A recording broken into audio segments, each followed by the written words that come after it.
I can tell you the exact moment the entire wedding froze. It wasn't during the vows or the kiss or the music starting. It was during the father of the bride speech. My father stood at the microphone with a proud smile, his hand on my sister Lily's shoulder, and he said a sentence that felt like it ripped straight through my chest. He said, "I'm so proud I only have one daughter." The guests turned toward me all at once. My stepmother Diana smiled like she had finally won. And before I could even grab my purse and disappear from the humiliation, my 9-year-old son Noah tugged my father's jacket and said something that shattered everything my father was pretending to be. "Grandpa, you have 2 daughters. You told me last week when you were crying at our house. You said you were sorry. Do you want me to play the recording?" The microphone slipped from my father's hand and hit the floor with a thud that echoed across the reception hall. That moment became the one memory every person who attended that wedding would talk about for years.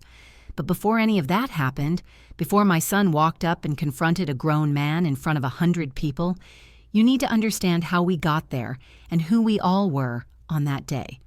I'm Ava Bennett, 36 years old, single mother, older sister, and the forgotten daughter of Richard Bennett.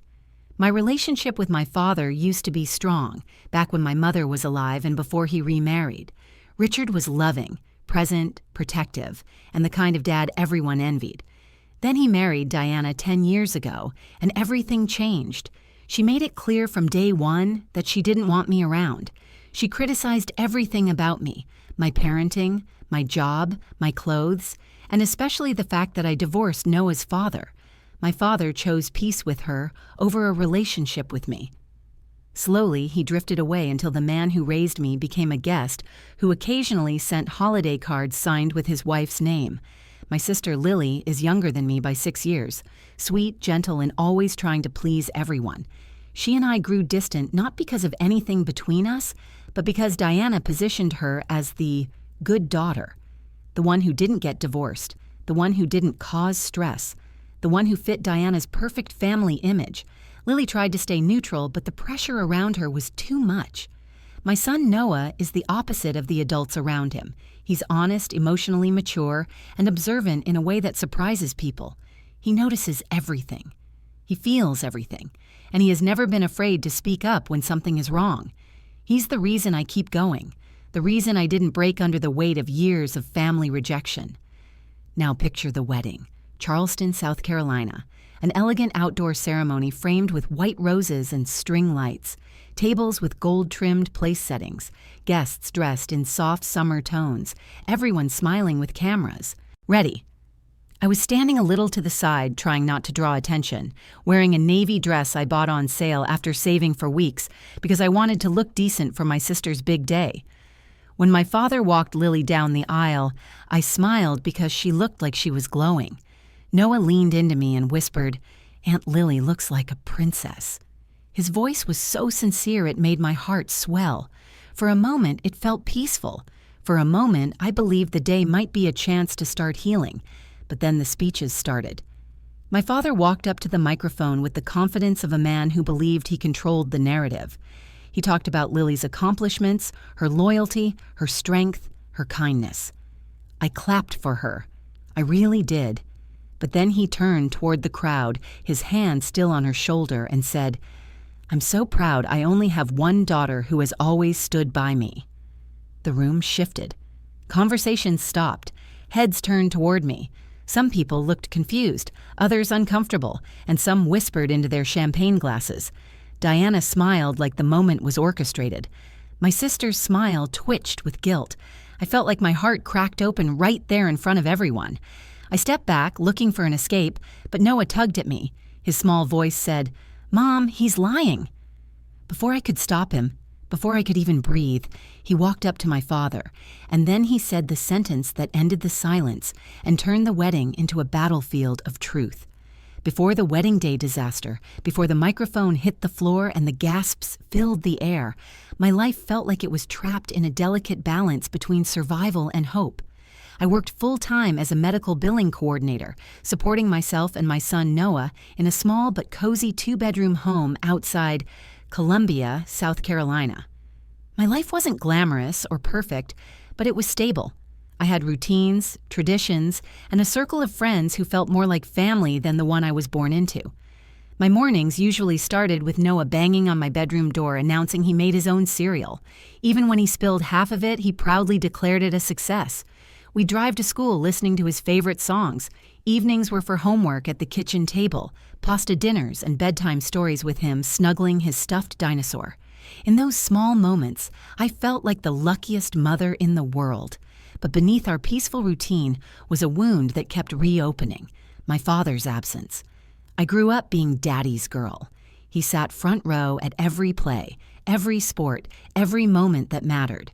Then Diana entered his life. She never explicitly called me a burden, but her looks said enough.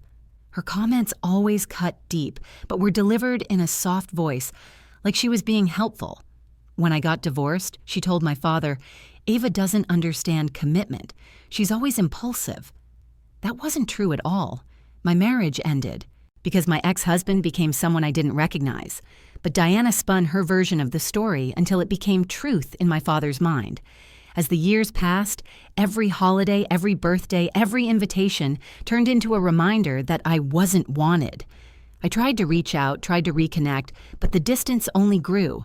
My father's love became conditional, and I learned to live without expecting anything from him.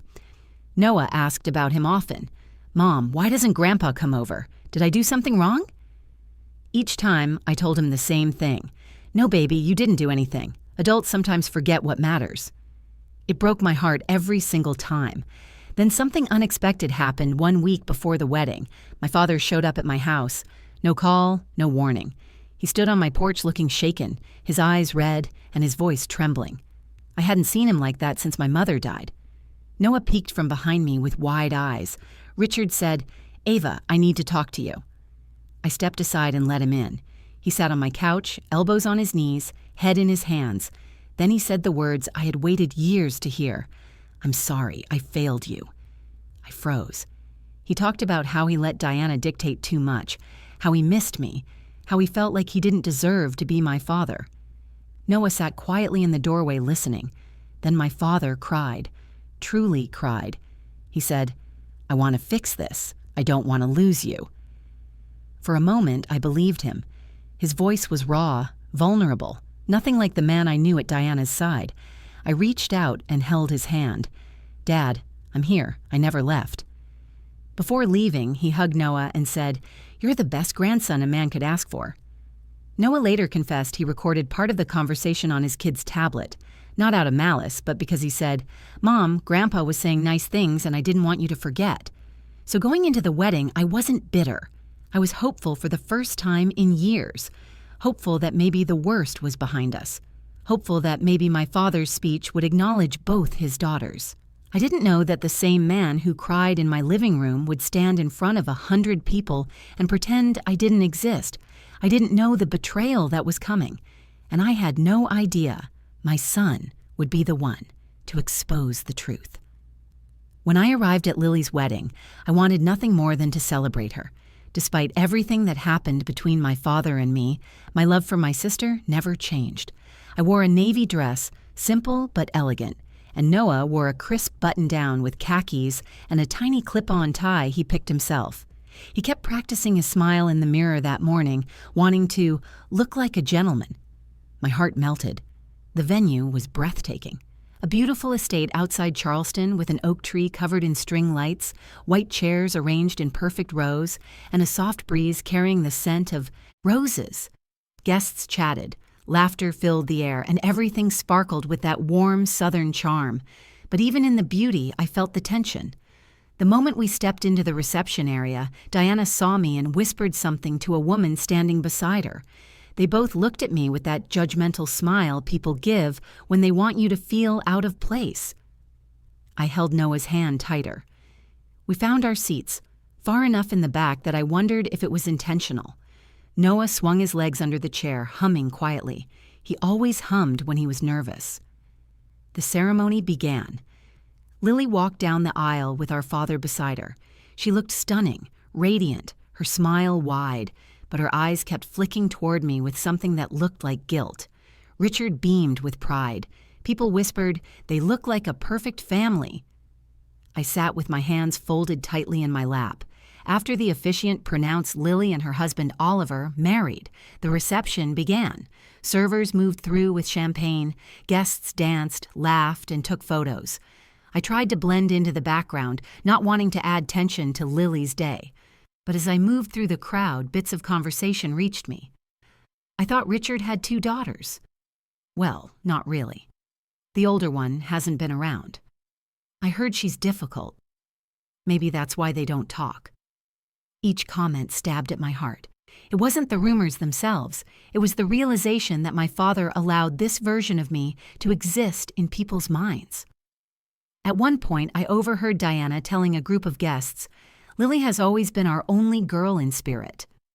The way she said it felt like she was carving me out of the family with a smile. When I tried to step outside for fresh air, Noah followed me.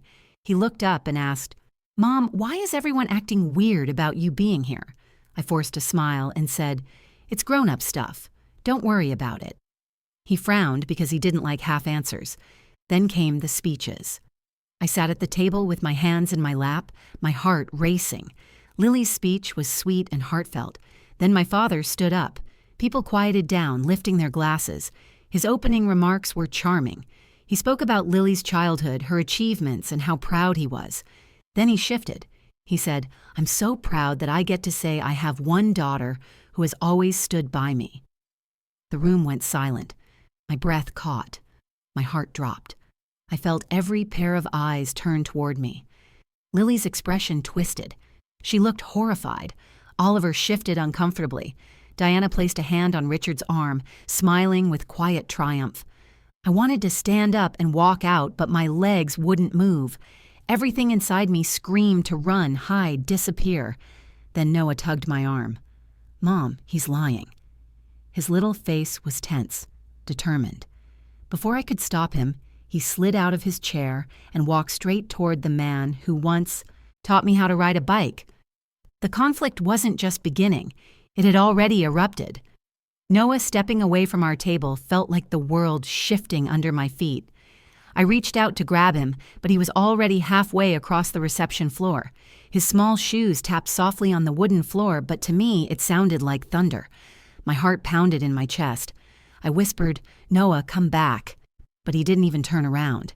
His shoulders were set with the kind of determination only a child with pure honesty can have.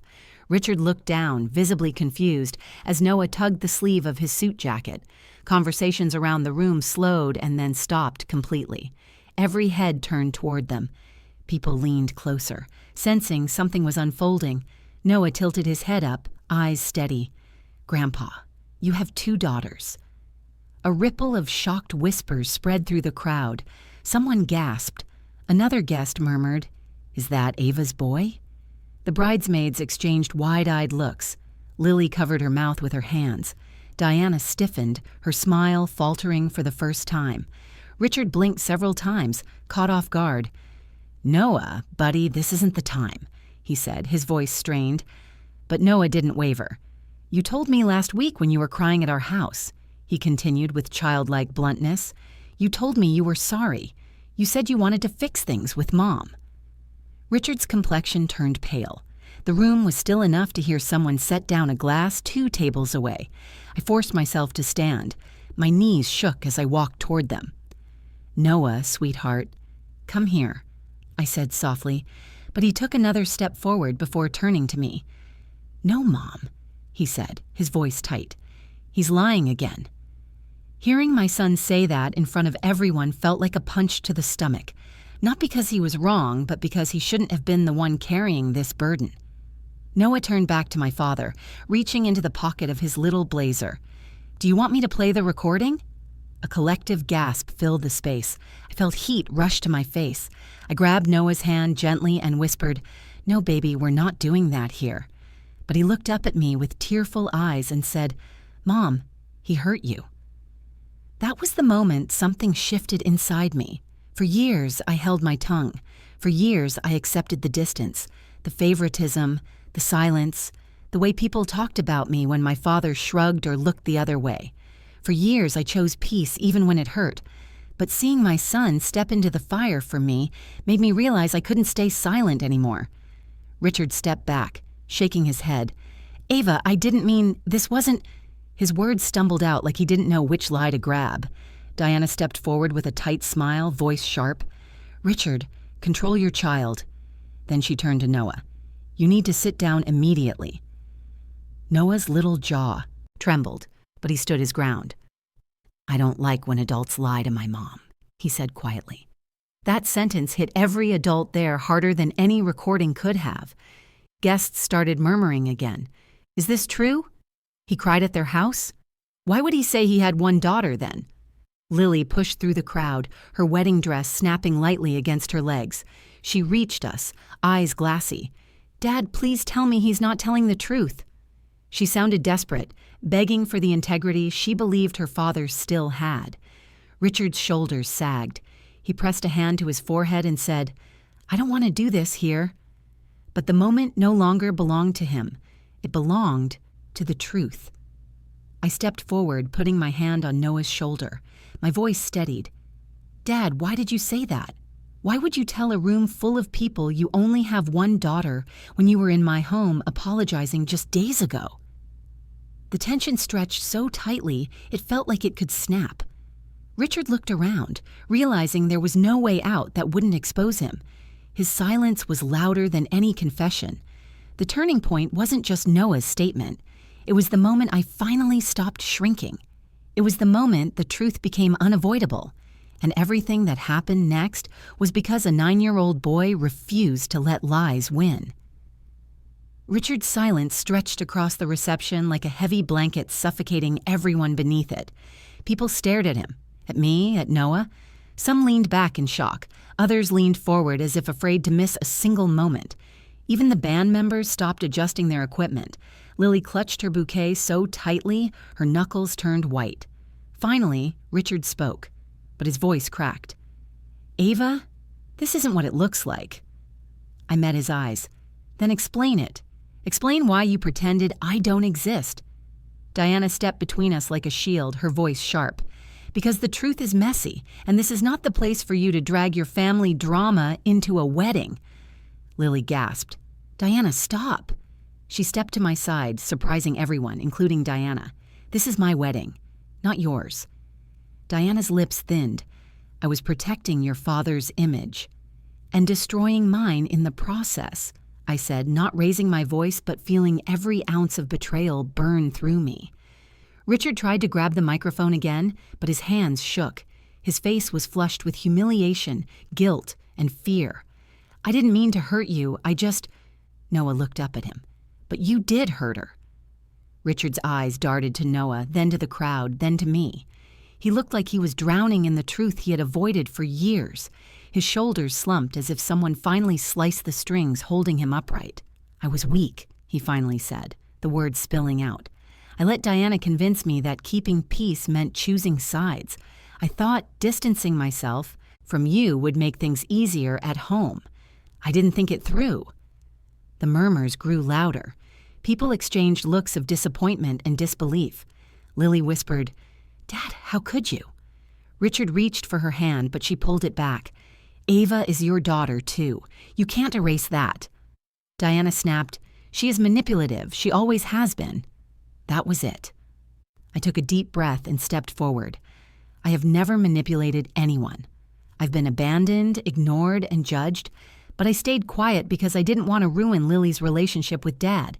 I didn't want Noah caught in the middle, but I won't let you rewrite the story anymore. Richard shook his head slowly, covering his face with one hand. "I'm so sorry," he whispered. Noah tugged at my hand and asked, "Mom, are we going home?" Before I could answer, Richard knelt down, looking Noah in the eyes. His voice cracked. "I hurt your mom. I didn't deserve her forgiveness, but I'm sorry, Noah. I'm sorry for everything." Noah looked unsure. "Are you only sorry now because everyone heard what you did?" That sentence hit harder than anything I could have said. Richard's tears spilled. He nodded. Maybe. Maybe I needed to be confronted. Maybe I needed someone brave enough to say what I ignored. Diana stepped forward, furious. "Richard, get up. You're making a scene. You're embarrassing yourself." "No," he said, finally standing tall. "I've been embarrassing myself for years." The crowd fell silent again. He turned to me. "Ava, I want to make things right. I can't change the past, but I can try to repair the damage." I held Noah close. My heart ached in a complicated mix of pain, vindication, and exhaustion. "I don't want promises you can't keep. I just wanted honesty." Lily stepped beside me, linking her arm with mine. "You deserve that. You always have." Diana watched, her anger simmering as she realized her influence was slipping. She stormed out of the reception, her heels pounding against the floor like a warning shot. Guests whispered, unsure whether to feel sympathy, discomfort, or awe. But I didn't care about them. My father had finally told the truth. My son had forced him to. And the moment the microphone hit the ground, everything changed. After the confrontation, the reception took on a strange hush, as if everyone was waiting to see how our family would piece itself together or fall apart completely. Lily insisted the party continue, but the tension lingered like fog. Some guests avoided eye contact. Others approached me with awkward pats on the shoulder, murmuring things like, "You were very brave," or "Family is complicated." I nodded politely, but my mind was on Noah and the emotional weight he carried on such small shoulders. Richard approached us slowly. He looked deflated, older, like years of guilt were finally visible on his face. "Ava," he said softly, "can we talk somewhere private?" I hesitated, but Noah squeezed my hand. "You can talk, Mom. I'll stay with Aunt Lily." That offer only reminded me how mature my son truly was. Lily hugged him and whispered, "Thank you for standing up for your mom." Noah shrugged shyly and said, "Truth is important." Richard led me outside to the patio overlooking the gardens. The evening sky had turned soft shades of purple and gold. The quiet felt heavy, but I was grateful for the space away from the crowd. He took a deep breath. "I'm ashamed," he said. "You should be," I replied. "You humiliated me in front of everyone." His eyes filled with regret. "I know, and I'm sorry. I let Diana influence me more than I ever should have. I thought avoiding conflict would make life easier, but all I did was create more pain." I looked at him, really looked at him, and saw a man who had lost pieces of himself along the way. But I also saw the father who once taught me how to tie my shoes, who cheered at my school plays, who carried me on his shoulders at the county fair. The contrast hurt as much as it comforted. "I don't need you to be perfect," I said gently. "I just needed you to show up." He nodded. "I want that chance, if you'll let me try." I didn't answer right away. Forgiveness isn't a switch. It's a process. But I knew I didn't want to keep living in a place where bitterness controlled me. Back inside, people were slowly returning to dancing. Noah rushed up and hugged me tightly. "Mom, are you okay?" he asked. "I am," I said, kissing his forehead. "Because of you." Oliver, the groom, approached us. "Your son is incredible," he said. "He stood up for you like a man 3 times his age." Lily joined us, still emotional. "I'm so sorry," she whispered. "I didn't know how bad things really were." "It wasn't your fault," I said. "You weren't the one trying to erase me." She lowered her voice. "Dad and Diana are going to have a rough conversation tonight." "That's between them," I said quietly. "I'm done trying to fix their marriage." Noah reached for my hand again. "Does this mean Grandpa is going to come over more?" I met his hopeful eyes. "Maybe, but only if he wants to be honest." As the night went on, I realized something important. My worth didn't come from my father's acknowledgement. It came from the love I gave and received. Noah was proof of that. His courage reminded me that even when adults fail, children often see the truth with perfect clarity. By the time we were ready to leave, Richard approached Noah. He bent down and said, "Thank you for telling the truth. It was hard to hear, but I needed it." Noah nodded. "Then don't lie anymore." Richard smiled sadly. "I'll try." In the car on the ride home, Noah leaned against me and said, "Mom, I wasn't scared." "I know," I whispered. "You were brave." He looked up. "Did I do the right thing?" I pulled him close. "You did the honest thing. And sometimes that's even harder." The lesson I carried home that night was simple and profound. Sometimes the smallest voice in the room is the one that forces adults to face their truth. And sometimes healing begins with a sentence said by a child who refuses to accept a lie. I didn't know what the future with my father would look like, but I knew one thing for sure. I wasn't alone anymore. My son stood with me, and that made me stronger than I'd ever been. When I look back on that day, I don't just remember the shock or the gasps or the microphone hitting the floor. I remember my son's bravery. I remember the moment a 9-year-old boy reminded an entire room that the truth matters, no matter how uncomfortable it makes adults. And I remember realizing that closure doesn't always come from an apology. Sometimes it comes from finally speaking the truth out loud. If this story touched you, if you felt the emotion, the tension, or the strength it took to stand up for yourself, then I hope you'll take a moment to support this channel. It means more than you know. Please like the video, share it with someone who needs to hear it, comment your thoughts below, and don't forget to subscribe to the channel for more powerful storytelling. Your support truly keeps these stories alive.